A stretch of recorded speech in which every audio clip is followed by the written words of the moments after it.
Mga Salmo 132. O Ginoo, hinumdumi si David ug ang tanang kalisdanan nga iyang nahiaguman. Hinumdumi o Ginoo ang iyang gisaad kanimo nga gamhanang Dios ni Jacob.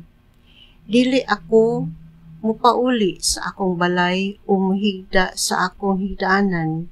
Dili ako mupahulay o matulog hangtod nga makakaplag ako dapit alang sa Ginoo. Usa ka puy-anan alang sa gamhanang Dios ni Jacob.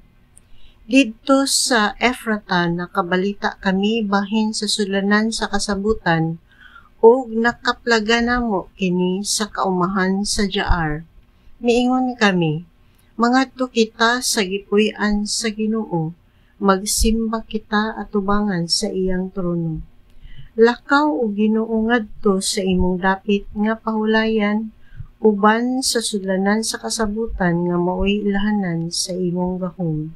Suluban unta sa pagkamatarong ang imong mga pari, mosinggit unta sa kalipay ang tanan mong katawhan. Tungod sa imong saad ngadto sa alagad mo nga si David, ayaw isalikway ang hari nga imong gipili. Nanumpa ka kang David, ug tumanon mo gayud kini. Himuon kong hari ang usa sa imong mga anak, ug maghari siya sunod kanimo. Kung tumanon sa imong mga anak ang akong kasabutan, ug mga sugo, ang ilang mga anak maghari usab hangtod sa kahangturan. Gipili sa Ginoo ang Sion, kay buot siyang mapuyo didto. Kini mao ang akong puloy-anan hangtod sa kahangturan. Gusto ako nga magpuyo dinhi. Hatagan ko ang Sion sa tanan niyang gikinahanglan, busgon ko ang iyang mga kabus.